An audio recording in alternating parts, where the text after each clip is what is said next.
The first of all win the match, then उसके बाद पहले मैच जीता जाए, पहले जीतेंगे उसके बाद अपना मैनिफेस्टो लॉन्च करेंगे। Manifesto launch. देखिए पूर्व स्पीकर और वर्तमान के विधायक जो हैं अवध बिहारी चौधरी, वो कह रहे हैं कि आप तो कहीं है ही नहीं, MIM तो कहीं है ही नहीं, उनकी लड़ाई आपसे तो कुछ है ही नहीं, आप कह रहे हैं चुनाव जीत रहे हैं। उस उम्र में वो सही कह रहे हैं, उस उम्र में तो कोई लड़ाई ही नहीं, कौन लड़ने जाएगा उम्र में, उनसे लड़ने लायक है, वो पहलवानी करने लायक है।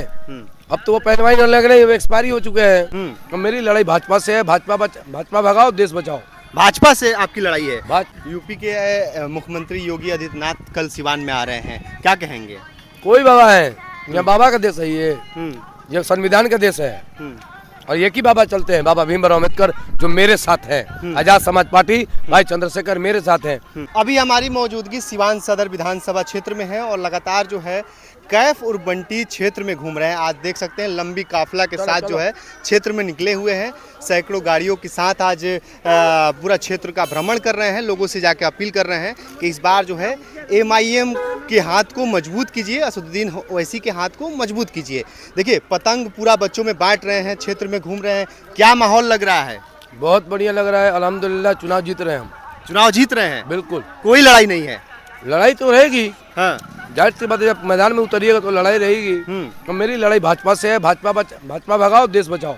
भाजपा से आपकी लड़ाई है। कहा जाता है कि मुसलमानों का जो वोट है वो राजद का वोट बैंक माना जाता है, आप कह रहे हैं आपकी लड़ाई भाजपा से है? कि अमेरिका मेरा है, हो जाएगा। कहा जाता है अमेरिका मेरा है तो हो जाएगा, अमेरिका हाँ हम कह दे रहे हो गया, हो जाएगा।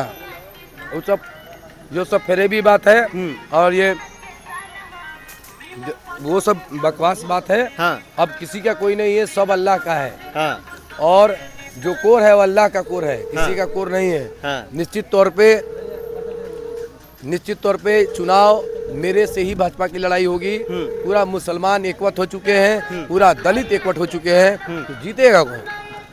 मोहम्मद क्या भाई, ब्राह्मण समाज को अगर बहुजन समाज के लोग वोट देने लगे तो फिर तो इतिहास बदल जाए। चलिए जीतने की दावा कर रहे हैं, तो क्या मैनिफेस्टो आपका है? क्या क्षेत्र में किस तरीके का योजनाओं को लेकर आप जा रहे हैं? क्या करेंगे आप चुनाव जीतकर? छोटी पार्टी हो या बड़ी पार्टी हो, सबका मैनिफेस्टो होती है। हाँ। हमारा भी मैनिफेस्टो है, the first of all win the match, then उसके बाद पहले मैच जीता जाए, पहले जीतेंगे उसके बाद अपना मैनिफेस्टो लॉन्च करेंगे। मैनिफेस्टो लॉन्च करें, मैनिफेस्टो है। हाँ। बात बताएंगे, गरीबी भगाओ, गरीबी पे अत्याचार को भगाओ, मुसलमान पे अत्याचार को भगाओ, मस्जिद तोड़ने वालों को रोको, मदरसे बंद करने वालों को रोको, कब्रिस्तान की जमीन छीनने वालों को भगाओ। यही हमारा सबसे बड़ा उद्देश्य, सबसे बड़े हमारा ये आवाज है। यूपी के मुख्यमंत्री योगी आदित्यनाथ कल सिवान में आ रहे हैं, क्या कहेंगे?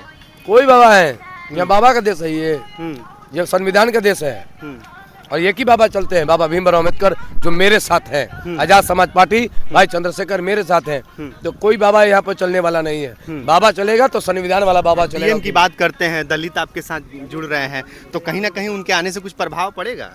मैं कह रहा हूँ बाबा भीमराव अम्बेडकर को बात मानने वाले लोग हैं, उनको मानेगा, उनके साथ बैठा दीजिएगा आप, बाबा को बैठा दीजिएगा चमार के साथ। नहीं बैठेंगे, उनसे पूछ लीजिए, चमार से बता देंगे।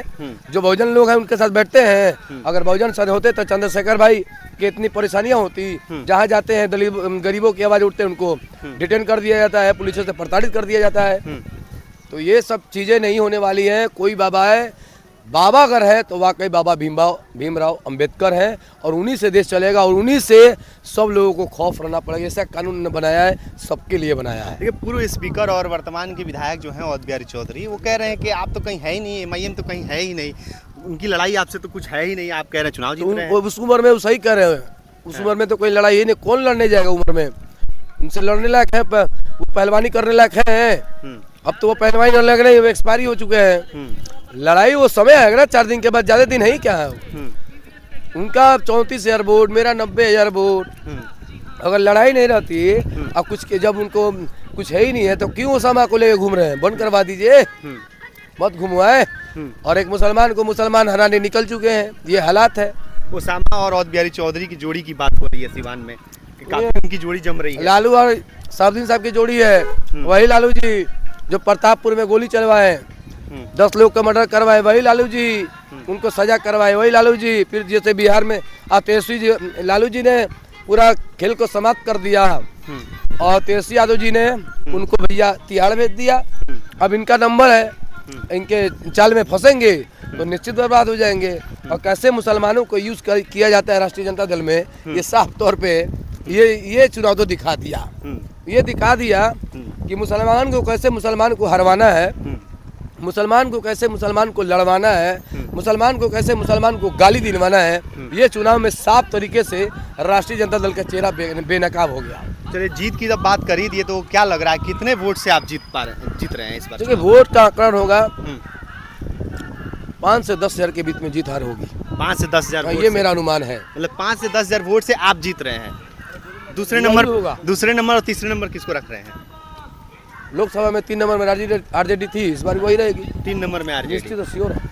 चलिए, कैफ उर्फ बंटी हैं जो एमआईएम के टिकट से चुनाव सिवान सदर से लड़ रहे हैं। पहली बार जो है एमआईएम सिवान सदर में अपना कैंडिडेट दिया है और भारी संख्या में गाड़ियों का काफिला लेकर आज जो है क्षेत्र में निकले हैं। लोगों से जाके अपील कर रहे हैं, लोगों से जो है डोर टू डोर जाके लोगों से मिल रहे हैं। पीछे की जो आप तस्वीर देख सकते हैं, लंबी गाड़ियों का काफिला है और लोगों में ज़्यादातर बच्चों में जो है पतंग बांट रहे हैं, पतंग उड़ा रहे हैं और कह रहे हैं कि इस बार जो है सिवान सदर में पतंग उड़ेगा। हालांकि आने वाले समय में पता चलेगा कि पतंग उड़ता है या फिर क्या उड़ता है, वो तो समय बताएगा। और आप लोग कमेंट करके जरूर साझा करेंगे कि इस बार जो है सिवान सदर का क्या माहौल है। बहुत बहुत धन्यवाद।